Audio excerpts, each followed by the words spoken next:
Welcome, impactful parents. Today, we're going to talk about 25 rules and habits that I hold myself so that I can be the best parent that I can be.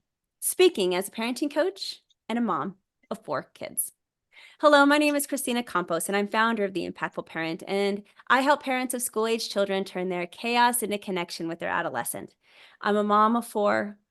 I've taught every grade from preschool through high school, and today I help moms and dads like yourself to navigate that exhausting, confusing, frustrating, and rewarding world of parenting. So welcome to The Impactful Parent. Let me introduce you to my co-host and best friend, Melissa Clark. Melissa is a mom of 3 and has been a teacher, a social worker, and a therapist. But Melissa found her true calling with Gestalt coaching. And today, Melissa helps people heal past wounds and step into their best self with the Gestalt method of therapy. Today's episode is all about the rules that I hold to myself to be the best parent I can. I am so excited that you're here because this is an amazing episode with a free PDF so that you could checklist to see if you do these things too. I can't wait to get started. Let's go.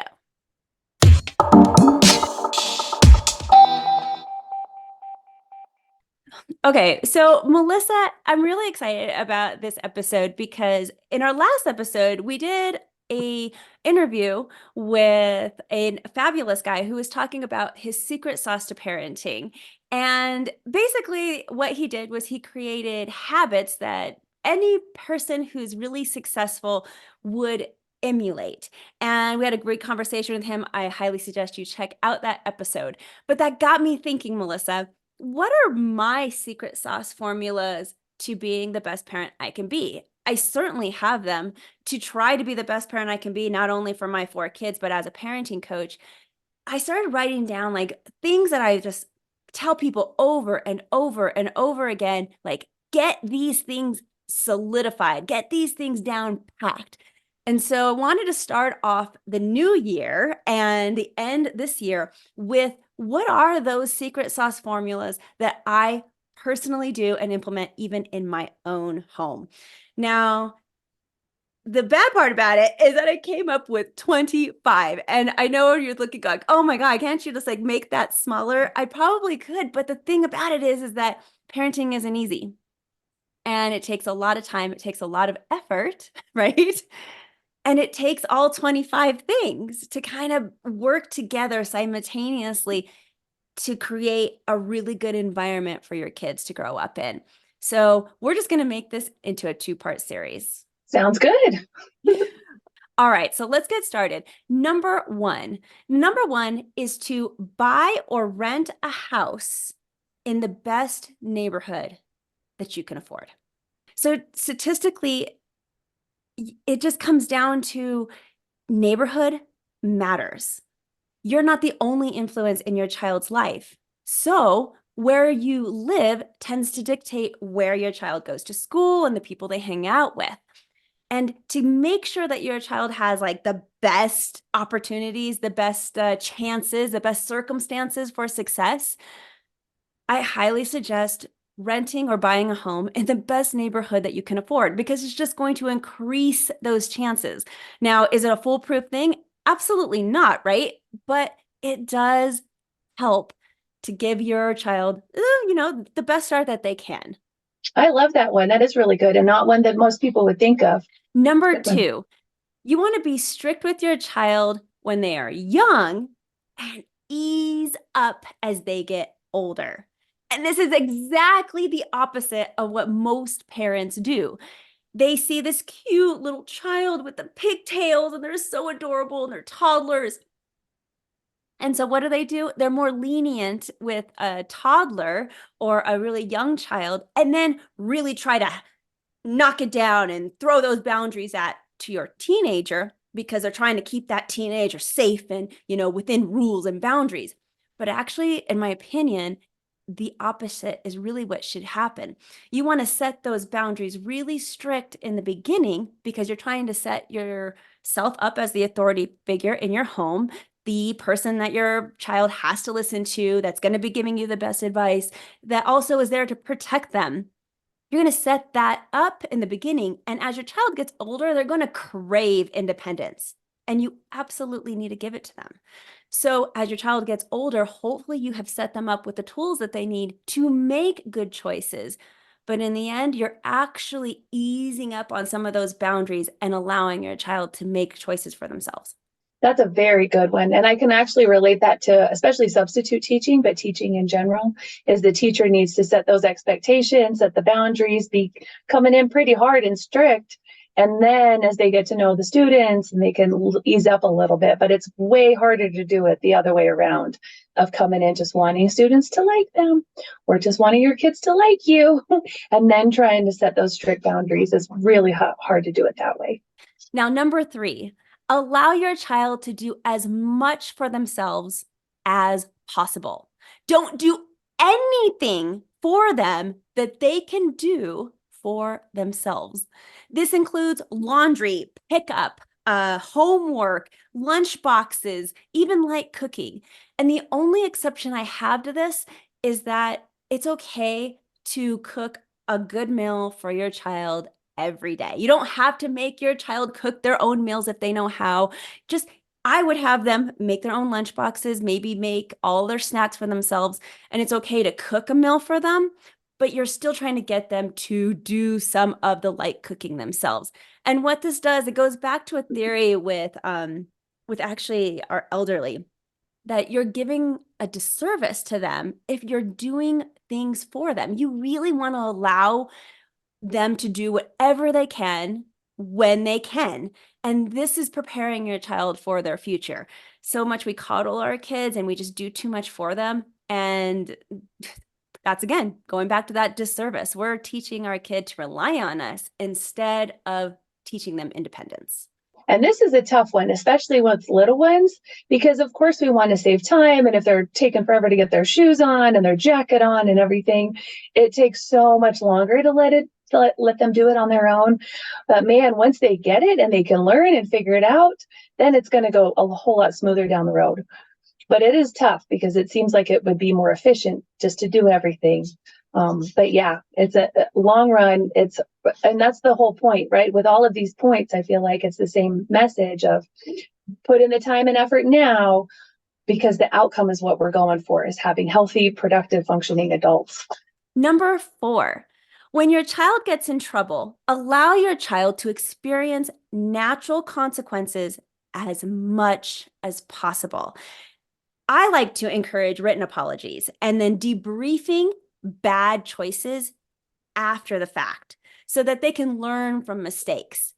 What could you have done better the next time? Or if you could turn back time, what would you have done differently? And then, since we can't turn back time, what can we do now to make the situation better?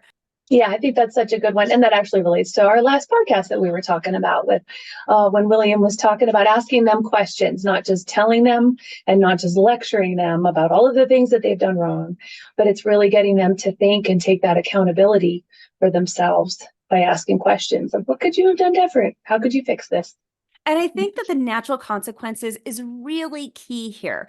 I think so many times as parents, we think we need to add on something more to make it harsher so that we'll remember what they did wrong. And that's not necessarily what we have to do every single time. In fact, most of the time, I would say we probably don't. The natural consequence is going to be bad enough, whether that natural consequence is embarrassment, maybe even be getting expelled from school, losing a car for several months. The bad part about all of this is that a lot of times your child's consequence also affects you. And now your life is harder because your child messed up. And so what do? We don't want to punish ourselves. So then we figure out how to accommodate, and while punish them this way instead, that way I can give them back their car and now I don't have to drive them to school every day. I see and hear what parents are doing there, but then the consequence doesn't really ever fit the action. And then there's a breakdown in that learning process. Yeah. And if they learn, and this can take a long time because I feel like some adults still don't have this, but if they can learn that cause and effect, like if I do this, then this will happen, and we're consistent as parents, they will figure that out on their own as they get older, that intrinsic, like, oh, maybe I should think about my consequences for my actions versus just being impulsive and doing whatever they feel like in the moment. Now, number 5, never give up on your child. Remember that your child's perspective is actually your goal. Do they feel heard? Do they feel like you accept them for who they are? Do they feel like that you love them? Do they feel safe around you? So many times we think, oh, of course they do. I'm trying so hard. I do this for them. I do that for them. I do this for them. And then really, that doesn't translate over to your child. If your child doesn't feel safe with you, if your child doesn't feel loved by you, then I'm going to say, then your goal wasn't reached. It's how do they feel? We got to look at it from their perspective, not from ours. And just never give up on them. It doesn't matter how much you have tried to do a point across and you said it over and over and over again. I have told my child I love them every single day. But if they don't believe it, then they don't believe it. And we have to try new things. So just never give up on your child. This one's particularly difficult when your child is a teenager and they're so mean at times, or they're pushing you off and saying, I don't want to spend any time with you. I don't want you to be around. I don't want to talk to you. But as a parent, I'm telling you, don't give up on them. And that one's tough. That actually hits home for me personally because of where my 14-year-old is at the moment, just very resistant and stuff. But it's tough. Yeah, it's almost like we have to not take a lot of it personally. It's being directed at us, but just to not take it personally and stand by them and ride out the roller coaster with them, which is not easy. But that is what's best for them. It's so easy to give up. So easy. So I'm just telling you, parents, don't give up on them. If they say, I don't want to talk, you leave them alone for a little while, but you come back and you try again later. And you just keep trying again and you just keep trying again. Number 6, use sticky notes, dry erase markers on mirrors, text messages, and touch your child when you talk to them verbally in order to communicate with them. What this one comes down to is expand your communication with them, because then your communication is going to be more clear. So many times we rely on just our voice and we tell our kids, I told them this, I told them that. And then we wonder why they forgot or they didn't internalize it or they just didn't even listen. So my secret sauce to you is really use sticky notes, use the dry erase markers on the mirrors to say, hey, don't forget to do this. Use text messages, whatever you need to do in order to get your point across, but be creative with how you're communicating with your child. That's so good. It reminds me of the Muppet Babies. I don't know if you ever remember watching that, but they're little, and then the parents, the adults are just like, wah, wah, wah, wah, wah. You can't ever understand what they're saying. And I think you're right. And again, especially teenagers, but probably at any age, kids tune us out. They're too busy being engaged in whatever it is they're doing, playing or reading or whatever. And if we're just talking to them, especially in another room, they're not going to hear us. And then we'll just get frustrated. And so having different forms of communication could be very helpful. This is especially important if your child has ADHD, because sometimes they just can't internalize just that verbal processing when it stands alone. So you couple that reminder verbally with a sticky note or a little message on their bathroom mirror, and now you got some action happening. Number 7, ask more questions. Ask all the questions all the time. What asking questions does is it opens up the opportunity for you to A, learn about your child, and 2, for them to talk to you. And this starts at any age. I don't care if your child is a toddler or if you have a teenager, ask all kinds of questions. You want to get into this habit of asking them questions and then having them respond back. So that way later on in life, when they are teenagers and maybe they're a little bit more reluctant to talk to you, it still feels natural for you to ask them questions and for them to respond. And to help you out with this, I actually have a freebie. If you go to theimpactfulparent.com/learning questions, these questions are on a PDF, 100% free for you.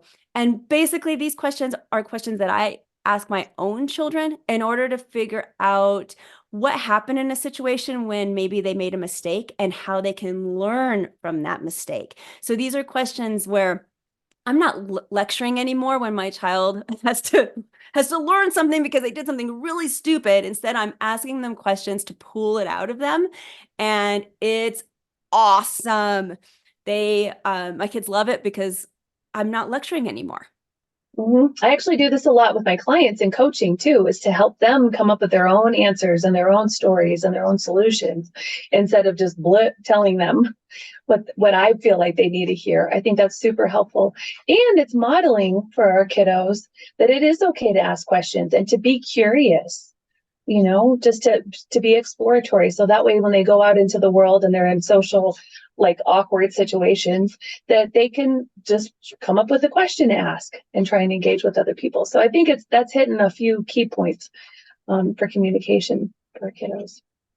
I agree. It's awesome. Asking questions, I mean, literally, it's pivotal, but it's not easy for a parent to do. Learning how to ask the right questions, oh, it could be huge learning curve. It's not something that's intuitive. So Mm-mm. check out the free PDF. Go to theimpactfulparent.com/learning questions, and at least this will give you a good place to start. Now, number 8 is super simple. Just don't forget to say that I love you to your child every single day. Every day.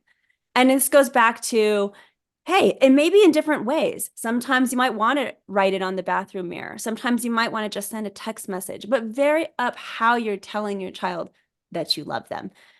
Don't rely just on the verbal I love you all the time. That's another fantastic one. I can't tell you how many clients I've had that their parents never said that to them. And they just figured because they were going through the motions of caring for them that the message was conveyed, but that's not always the case. So letting the kids actually hear those words does really mean a lot to them. Thank you for saying that, Melissa, because I feel like so many parents, they think my child knows. My child knows because I've told them. They may not know. They So may not listen. know. Yeah. Now, number 9, take advantage of car rides. Car rides are so magical, and you only get them until your child is driving on their own, right? Because then you don't have those car rides quite as often anymore. But there is something special about a car ride that allows you to talk to your child, especially your teenager. And teenagers, they don't like to talk face to face. They don't like it when you approach them, but there's something about talking in parallel where they're either sitting next to you or behind you in the car, and it's a lot less intimidating, and they're much more willing to open up to you. So take advantage of car rides. This is when you ask about their day. This is when you ask all those questions that you're learning how to do. This is when you're saying, I love you, because they're going to hear you. Yes. And to piggyback on that, I think it's so crucial when you can catch those moments with them, because we might be on just focused on our tasks, right? If we need to run errands or get home from school and make dinner, we might be super focused and distracted. But they still give us nuggets, right? They're going to tell us something. They'll just blur, at least my 14-year-old does. She'll just blurt out something. And I have to make sure to catch what she says to be able to ask those questions and to listen and expand on it and stay out of my own head when I know I have a gazillion things to do for the rest of the day. But to really, take advantage of that time and by capturing what they say and writing it out. Number 10, create a solid routine and stick with it. I can't tell you over and over enough times how important a routine can be for a child. Routine is going to allow you not to nag quite as much. It's going to allow your child to know exactly what is expected of them. It brings security to your child so they're not guessing, oh, I don't know, what should I do? It's going to allow your household to run more efficiently. Create a routine, whatever that looks like in your household, where you're waking up about the same time, you're leaving the house about the same time, what they need to do in the morning to get up and get ready looks exactly the same every single day. Everything from when do I do my homework, when do I clean my room, how do I clean my room? Create a routine, and you magically won't have to go through quite as many battles, and create that routine as early as you can. Yes. And I don't think it has to be super complicated. I think it can actually be very simple. but it's just about being consistent with it. That is key. Number 11, I suggest to turn off the Wi-Fi at 10 p.m. and put down the phone for everyone in the house. Now, the reason I say this is because turning off the Wi-Fi can be really important for a teenager. It's not always just enough to say, turn in your electronic or turn off your phone or whatever, but actually turning off the Wi-Fi of your house also forces you to put down the phone, put down the computer, to go to bed at a reasonable time most nights. It just helps so that we can disconnect and then allow our brain to rest, which not only is good for us, but obviously really, really good for our kids. And you mentioned coming back around to New Year's resolutions or goals. This is one of mine, is being able to shut it down, power off, so that everybody in the household gets sleep. Because I know we all have a tendency to stay up later than we should because of technology. So this is a good one. Now, I know a lot of parents out there are like, oh, that's not going to work. They're just going to use their data. Okay, they might. Your child might use their data just to be on their phone and continue to be online. But our objective as parents is to set the precedent and maybe from time to time making the right choice for your child a little bit easier for them to make it. So when you turn off the Wi-Fi, you're setting that precedent of, hey, it's now time for everybody in the house, including yourself, to decompress and turn off electronics. But the other thing that it does is it makes your child's life a little bit more difficult. So they have to use that data if they're going to make that choice to stay online. And that is just a reminder to them that they're making a choice that you don't necessarily agree with. And sometimes as parents, it's just all we need to do for our kids is remind them this might not be the best choice for you. And I think that's the goal, right? Is to have them make those decisions for themselves. And they sometimes might need a reminder. I think even as adults, we sometimes still do. Now, number 12, I learned that a messy house is okay. It's really hard for me to have a messy house though, Melissa. Really, really hard. It bothers me so. But in the end, it really doesn't matter. My house doesn't matter. Children care more about how you treat them and how they're taken care of than whether or not all the dishes in the sink are washed and then put into the dishwasher, whether or not there's clothes on the ground or not. So as long as you are in a sanitary house and nobody's getting sick from the mess, it's really okay to have a messy house. No one cares. Especially with little ones. Like I just remember my kids when they were toddlers and it was a constant battle and I had to choose, okay, I can either have a clean house or I can keep my sanity. And I chose to just kind of let the stuff go. And even now it's like, okay, it's not that big of a deal, right? I would rather be peaceful and calm for my kiddos than to constantly be nagging them about keeping the house clean. Number 13, exercise, eating right, and sleep makes me a better parent. And the bonus to that is so does hanging out with your friends. So this comes down to making yourself a priority. Don't forget that your exercise, how you eat, and your sleep really matters on how well you are parenting. And so many times we don't put ourselves first, we put ourselves last. And I'm not saying you have to put yourself first. If you have a priority list of 5 different things and your kids are number 1, I just want you to be in the top 5 somewhere. They can still be number 1, but your needs need to be up here somewhere. Otherwise, guess what? You're not being the best parent you can be. This was the number one lesson that I learned going through my marriage and divorce, was to take time for myself, because I was a stay-at-home mom of young kids and giving everything I possibly could to the marriage and to my family. And I wasn't happy. And come to find out, it was because I wasn't taking care of myself, right? I wasn't giving myself that self-care time. So I think that is absolutely crucial to be a good parent. And it doesn't have to be an exact, like spending all of your time out doing your things, but at least, once a day or a few times a week, get out and take care of yourself and have some fun. Go laugh with friends. It'll make you a better parent. That go laugh with friends and go out and have fun to be a better parent, I know is really hard for a lot of parents to get their head around, but it's huge. I know it makes a big difference for me when I don't have this time to hang out with Melissa, not professionally on this podcast, but like socially, then my soul starts to wither away and I get more tired and I get more irritable with my own kids because I wasn't able to fill up my own tank. So don't forget about that social part of it. It's important. Number 14, role modeling is more important than you think. And this goes back to food, exercise, even hobbies that you have, how much you use your phone, how much you're on your computer, how you talk to people. What kinds of things do you prioritize as a parent? How much are you sleeping? In the end, the bottom line here is what message are you sending to your child about what's a priority because you're role modeling it? And it's so much more important because kids don't really care what you say, they care about what you do.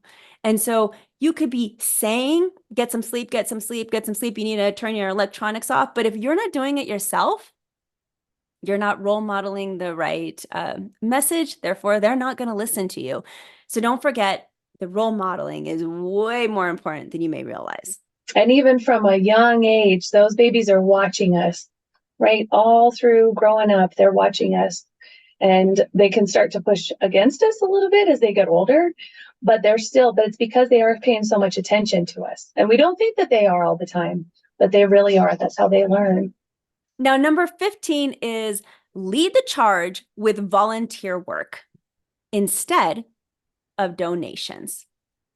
Now, what I mean by this is that donations to charities are amazing, and you definitely should do that as an adult. However, lead the charge with volunteer work, actually going out into the community, bringing your kids along with you, and doing service for the community, whether it could be anything, whether it's at home and you're delivering stuff only around the holiday season, maybe only during summer break, but whenever you do it, go and out of the house to do something. What this does for your child is it actually helps alleviate some depression. It makes them a better person. It helps them realize empathy, and it helps your child get into a better college. And that one is one that a lot of parents are surprised about. But colleges nowadays are really looking for your child to do service work in order to be accepted, especially with those Ivy League schools or any school that is pretty competitive to get into. The volunteer work is usually that deciding factor of whether or not you're going to stand out or you're going to be taking the cut.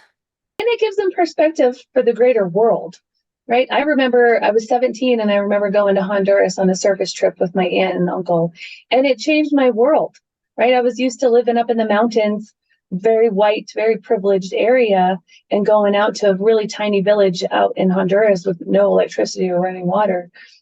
It gave me so much perspective on other people, on different cultures, and a whole lot of gratitude for my life.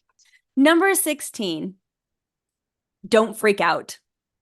That's my advice to you. I know it sounds ridiculous, but you need to learn how to control your emotions as a parent. Not only is this role modeling controlling of emotions, but making kids accountable when they make a mistake is really important. But when we freak out, a lot of times they feel like we're holding that mistake against them.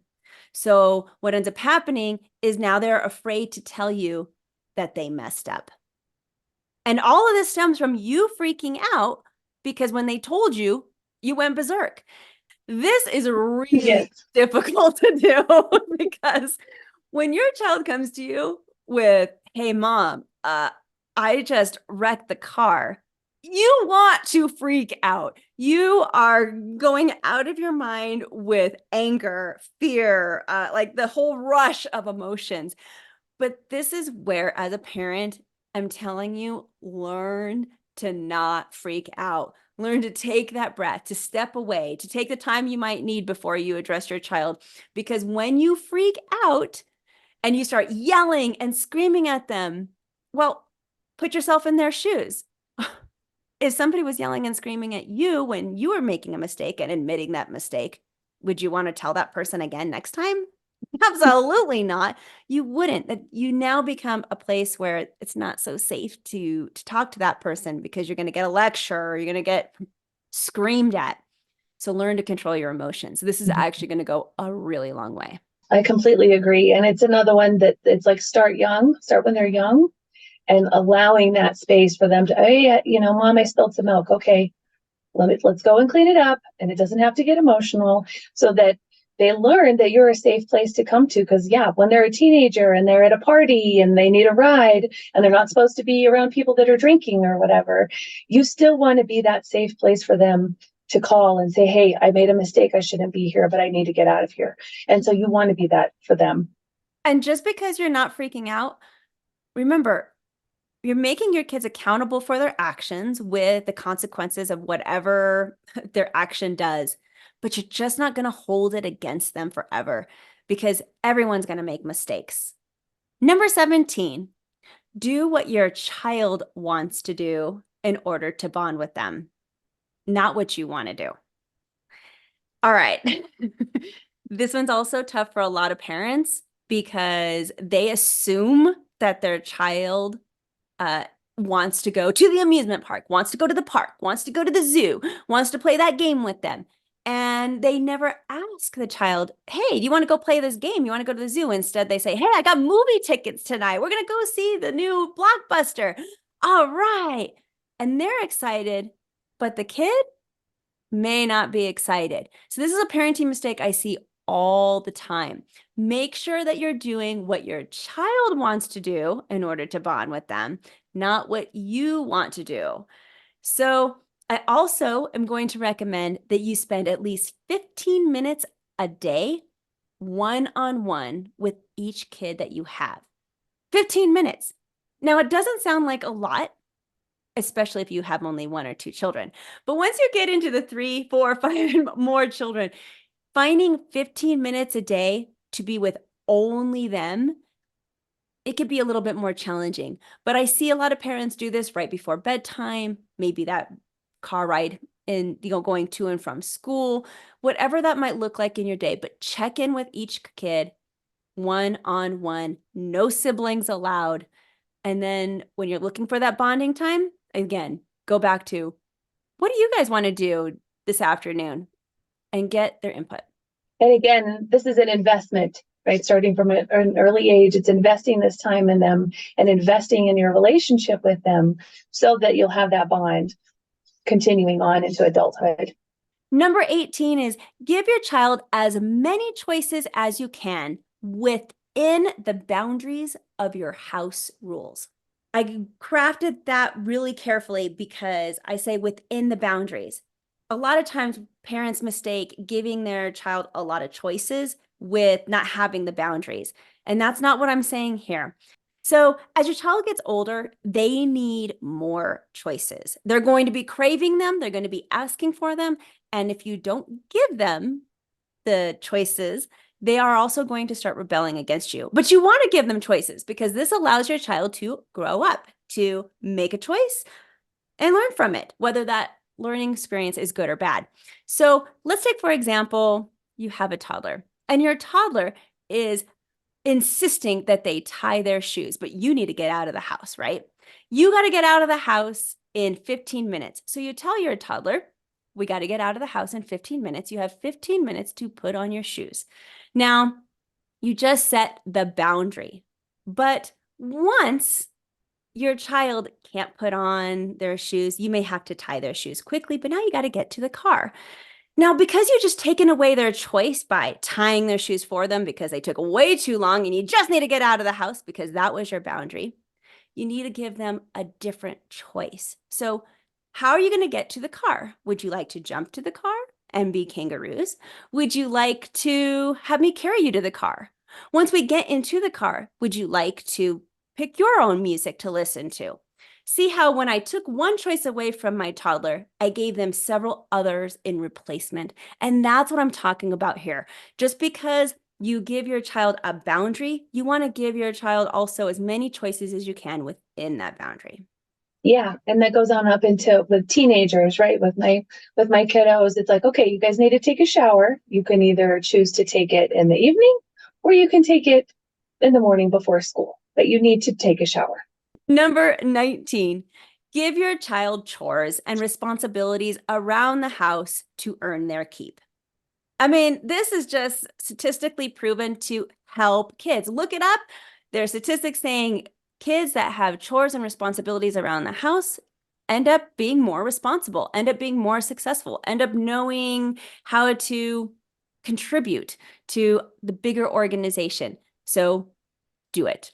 So, and I can see the result of this one because my oldest is 23 now, and she had her chores to do every weekend. It wasn't very many, but staying on top of them, cleaning the cat box and her room and everything. And now she is one of the most responsible adults that I've ever met. And I do feel like a big piece of that is coming from, okay, yeah, sometimes we have to do things that we don't want to do, but we do them anyways, right? Just because that's what it is to be human. It is. There's so many things that we don't want to do that we just got to bear down and do it. And that's a lot of what chores does. It teaches that reality in a safe space where you can still help your child learn that lesson because it's not an easy one. Now, number 20 is make your child join an organized group of some kind until they find a group that they resonate with. And so it could be a sports team, it could be an after school club, it could be a job, it could be a class out of the recreation center. But this is more than just friends hanging out. Have your child join an organized group with an adult sponsor or a team leader or a group objective. And this just helps kids learn how to work in teams. This is really important. They need a community outside of yourself, outside of your own family, and again, a little bit like a subcategory outside of school too. So not just their friend group, they need to go into an organization where they can learn how to deal with a different set of group of people and also with working toward a common goal, a common cause. And I think this can be especially good if your kiddos have been with the same children all through school, all through elementary school and middle school. I know my kids go to a K-8 and it's the same kids. So allowing them those opportunities to experience other kiddos and other experiences away from the same children that they've grown up with, I think is good too, because they can get really kind of stagnant of this is who I'm with. I know them. I'm very comfortable here, but it kind of pushes them out of their comfort zone, having to go and be with other people. And I highly encourage parents to implement this whenever their child is going into a new transition. So let's say from elementary school to middle school and middle school to high school and even high school into college. You want your child to start off that school year joining a group of some kind, a team, an academic group, something so that they can have that environment, that small group environment where not only are they learning how to interact with new people, but it's an automatic way to feel like you belong. And maybe they won't belong in that group, but then they try and they can change into a different group. And you keep trying until you can find a group that they really resonate with, but eventually they will resonate with the group. And now your child has a really special community outside of the home. And I think that's just really important. Number 21, encourage your child to have a relationship with another adult other than you and other than their other biological parent. So it's okay if this is a step parent, a coach, a teacher, a grandparent, but your child needs some other adult in their life that both you and your child can really trust. This just gives them another role model, another place to go and maybe talk to somebody or get advice from when you're not around, or maybe when they just don't feel comfortable coming to you for any particular reason. Anytime you can get somebody really great in your child's life that's an adult that could be a role model for them, do it. And especially if you have a relationship with them also, that you can go and talk with them and say, hey, would you mind mentioning something? Because sometimes if our kiddos are only hearing advice or whatever from us, we've already talked about that. They kind of tune us out. But if they're hearing it, the same message from someone else, it gets reinforced. And I think that can be really beneficial, especially in teenagers. Now, number 22, this is about rules. When it comes to rules, you need to be consistent, predictable, and really hold your line. This means no bluffing. Make sure your child knows the consequences of their actions, like specific action items that are going to happen to them when they get into trouble. You don't want them just to think, oh, I'm going to get in trouble for this, but they don't know what trouble is. What does trouble mean to them? If they don't have an answer to what trouble means, then basically they don't care. They don't have that frontal lobe fully developed to think about some of the consequences that might happen. So we got to spell it out for our teenagers specifically and say, if you are late coming home and you miss your curfew, this is going to happen. This is going to happen. And this might happen also. Those 3 things are going to happen when you're late. Not, I'm just going to get in trouble. Maybe they're going to lose their car. Maybe they're not going to have a privilege the next day. Maybe they're going to be losing some sleep too. You want to put all of those into play and make sure you talk to your child about it so that they know. And the reason for this is that when your child knows exactly what the consequence is, they're much more likely to make a good choice. When they think they're just going to get in trouble, well, frankly, they're willing to risk it. So this reminds me of when I was teaching preschool and I would see these parents struggle with their kiddos at pickup time. They would give them a time to say, okay, you have 5 more minutes to play on the playground, and the parents needed to go. But then the parents would get stuck in a conversation, right, with another adult or another teacher there. And so those 5 minutes would come and go and nothing would happen.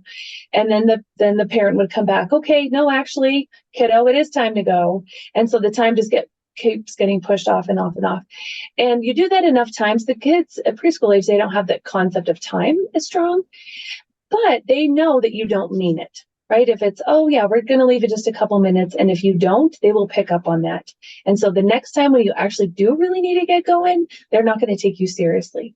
So it's super hard, again, to be super consistent with those rules and those boundaries, but that's what it takes so that the next time they know what those consequences are if we don't get in the car right away when I say it the first time. Number 23 is pick your battles. You absolutely cannot fight everything that comes your way. So pick your battles with your kids, especially as your child gets older. There's going to be things that they do that are going to drive you insane. For example, my son is in middle school, and middle school boys do not wear pants. I live in Colorado. It's freezing all winter long, but my son still just insists on wearing shorts to school. I've learned to pick my battles with this. I'd rather pick on him about cleaning up his room or doing something else that's a little bit more important to me. And I don't want to seem like I'm nagging all the time. Then that's when your kid is going to start to tune out to you. So if you start to see that your child's tuning out, take a step back, rewind and think, are you really picking your battles? Yes, and battles like that one, with your son not wearing pants, there are natural consequences to that you can just let it play out, right? If he's going to be cold or if he slips and falls or anything like that, those are natural consequences and you don't need to be in charge of them. It's hard to let go sometimes. Number 24, what you feed your child matters. And this seems like it's a no-brainer, but there are too many households out there with a lot of different chips and processed foods and boxed meals, even TV dinners in their freezer. And what you want to do is make sure that you're really, really conscious about the kind of food that's in your house and that it's healthy and easily accessible, because food matters. It affects their mood, it affects your child's temperament, and it affects their health. This one is super hard too, especially for those of us that didn't have good, healthy eating role modeled for us, right? If it was just, oh yeah, you just get whatever fast food on the way home from school kind of thing, it can be a really hard habit for us to establish into our household. but it is really important. And our last one, Melissa, whew, finally, last one, number 25. You have given life to your child, but it is not your life to live.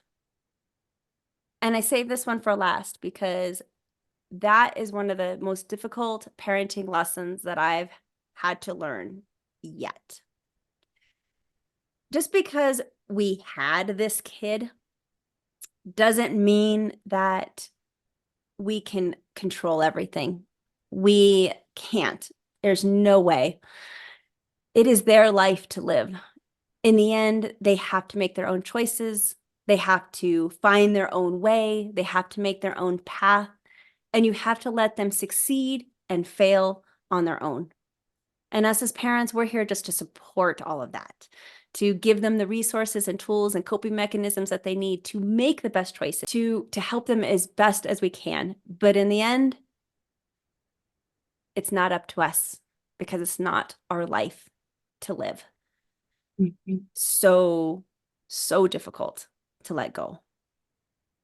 It is, but I can tell you from being a therapist and working with adults on this end of things, it's crucial to be loving and accepting and allowing for your child to be who they are with their own interests and their own personality, and to not try and force them into being something that they're not, because then they end up in my office. So, Melissa, I just gave you 25. That's a ton of different things that I live by, like literally as a parenting coach and as a mom of 4. Out of the 25, which one of those did you feel maybe resonated with you the most? That's a really good question. The picking your battles one is one that I feel like is really relatable right now with where I am with my kids. Just with them both being in middle school and almost transitioning to high school, there's a lot going on right now. And I do feel like I am having to pick my battles of and prioritizing, right? Of what's most important. Where is my attention need to be right now? And it might not need to be about what socks are left on the floor, right? It could be more about school. It should be more about school right now. Do you think that there's one in particular that's really difficult? The hardest one for me to learn was definitely the self-care one. That took years for me to figure out, oh, I actually need to take care of myself before I'm, so that I can be a better parent. And I think that I had to learn a very hard lesson around that. That's probably the most challenging one. And also the letting them be who they are and letting them make their decisions, even if they might mess up. It's super scary when we can see it happening. Like if we know, hey, if you do this, then that's going to happen. And it might not feel good, but it's important to, when it is safe enough, right? We're not talking about being dangerous on the road or anything like that. But when it's like around their friends or something, we can see that there's consequences that might not feel very good for them, but to let it play out because it's their life and it's ultimately their choice, then I feel like that's a really tough one to get to. But once you try that a few times, I feel like it does get easier. And do you think that there's one that's the most difficult for parents to really internalize and implement? So I would say that the most challenging one, especially this isn't always the case, but especially for those trying to co-parent with a parent that might be kind of like a little vindictive or not super positive, right? If your kiddos are going back and forth in between your household with your rules and then having to go to another household with different rules, that consistency can be really, really hard to keep up with because the kids they know, but they don't like it. So they might be able to get away with more stuff at one parent's house. And again, especially if it's not a really amicable situation, they could be seen as like the good parent because they're not making their kiddos have to work so hard and do chores and staying consistent. But then they come over to your house and they are expected to take care of their house, their room, and take a shower and all that stuff. So that consistency can be even more challenging for parents in a co-parenting situation, especially if it's not a positive one. But that's when it's even more important to be consistent, just to stay on top of it, to have your rules very clearly outlined and the consequences for not following them, and to be as consistent as possible. Because that's, like we've talked about, that's where they feel the safest, is when they know what to expect. If I do this, then this is going to happen. But it's probably one of the hardest ones to implement. I think when you're talking about co-parenting situations in general, it makes all of these pretty difficult, or more difficult than a single family. And to couple on that, the not giving up on your kids sometimes can be really difficult when that co-parenting environment too, when you, in the situation that you're talking about, where you have a parent that may be bad mouthing you on the other side, and there's nothing that you can do about that. And then every time the kids come to you, you're trying to negate all of that and show your kids that what they're saying over there is not correct. And that just becomes exhausting and tiring, and not to give up the good fight, to stay consistent in your rules and your expectations and how you run things. And in the end, things will reveal itself. But getting through all of that muck, oh, it's such a long haul. And we're talking about years most of the time of you sometimes eating shit. So that, for the betterment of the big picture of what things are going to look like in the long run. Yeah. And it's hard to keep that goal in mind, but that's what's most important, is what kind of adults am I launching out into the world? And what do I need to be doing now in order to get there? Thank you for joining us today. Remember that this episode is just a small part of The Impactful Parent. Also available are online courses, parent support groups, coaching services, and the Impactful Parent app. To find out more, go to theimpactfulparent.com. To find out more about Melissa's coaching and therapy services for all ages, go to fireandrainscoaching.com. To become a more impactful parent, download the Impactful Parent app. The Impactful Parent app is free to download and full of resources so that you can carry them right in your pocket for whenever you need it the most. Download the app today. It's free. You can find it at theimpactfulparent.com or by going to your phone's app store and downloading it from your app store. Thank you so much for being here. But until next time, you got this, parents. I'm just here to help.